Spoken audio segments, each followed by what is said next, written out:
Russia's foreign ministry is saying Moscow could target a major Western military base in Poland. That was opened on the Baltic coast earlier this month and is part of a larger NATO missile shield. Well, CNN contributor Jill Doherty, a former CNN Moscow bureau chief, joins us now to look at what are the many moving parts of this story. And we'll talk about what feels like a creeping escalation, certainly, in this war in a moment. Firstly, how do you assess what happened overnight? Jill, what's the message here? Well, depending upon what kind of a missile that is, and if it isn't an ICBM, and that would be worrying because usually ICBMs, as Nick pointed out, have a nuclear payload. Those are the big ones that go across the oceans.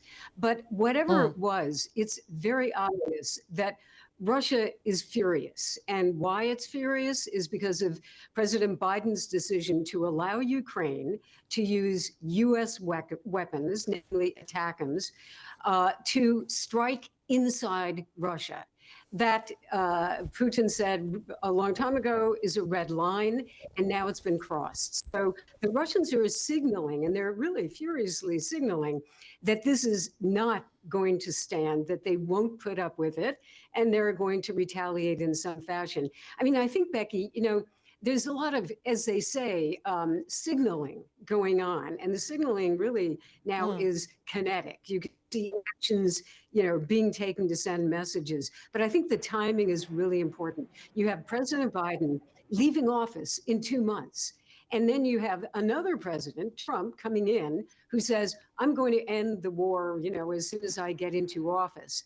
And that timing is really important. So Biden is pulling out all the stops in trying to help Ukraine.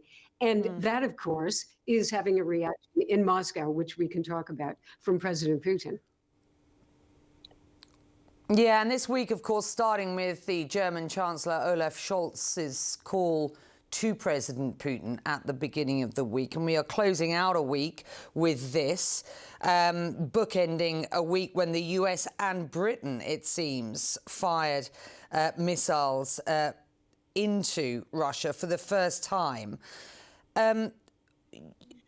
The thinking then, given your background and your understanding of what goes on at the Kremlin, the threats against a base in Poland and other threats being made against Europe at this point mean what at this point, very specifically?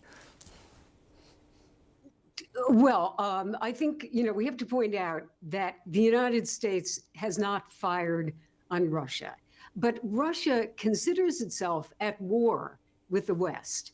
And that's it sounds like semantics, but it really isn't. I mean, Russia does feel that. So I think what Russia is saying is we are going to do everything that we can to signal to the United States that you are involved in the war directly.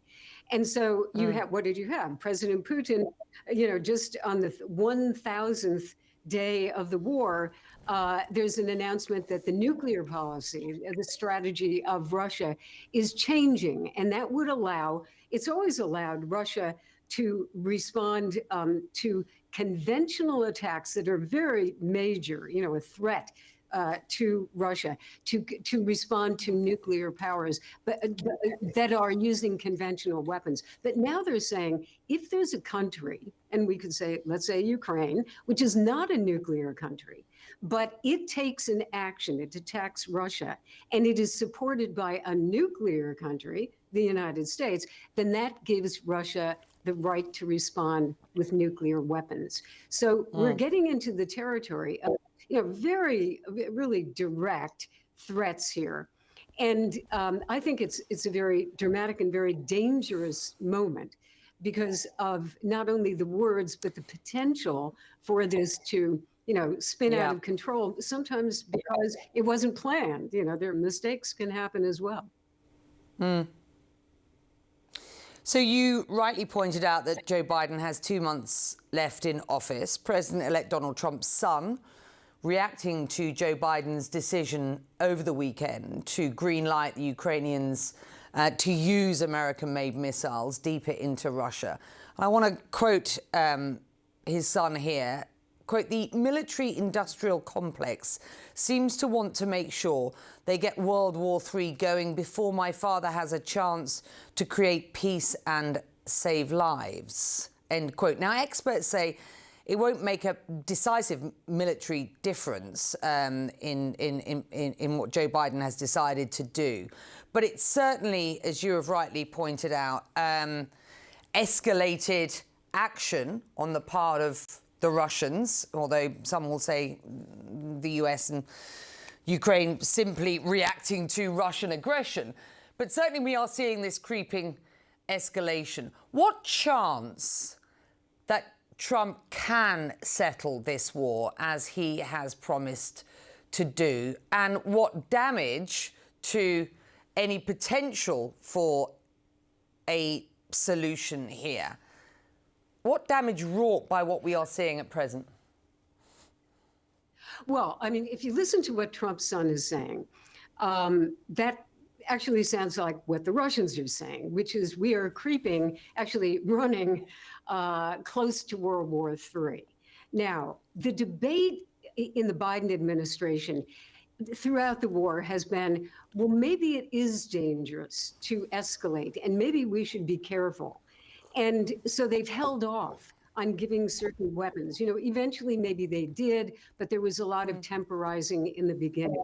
And so the debate is Putin bluffing, or could he really use nuclear weapons? That's essentially what the debate is.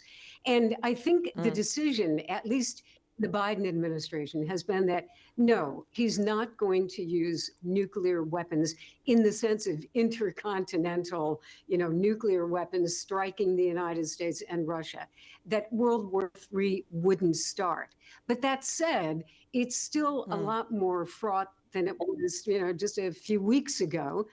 And then you have Trump coming in and saying, I can solve it, it'll be over, in a day, with very few details. But the biggest details that seem to be there are Ukraine gives up territory in order to placate Russia, and there's some sort of an agreement. And so far, Ukraine is saying, that's not going to happen. We do not agree to that. So again, we're at a very dramatic moment. And I think what's really odd about it is that you have, from the United States, two positions there: the official position, which is Biden, and then the unofficial, but soon to be official approach by Trump coming in. So it could be confusing, et cetera. And that gives a lot of possibility of sending these messages and threats and, and even action, like whatever that was, whatever it was certainly a step up from what the Russians have been using. So there we are, and it is very complex. Yeah, absolutely. And you've done an extremely good job in your analysis and insight, as ever, at trying to sort of find a way through what is an incredibly complex and, at present, worrying escalation. Thank you.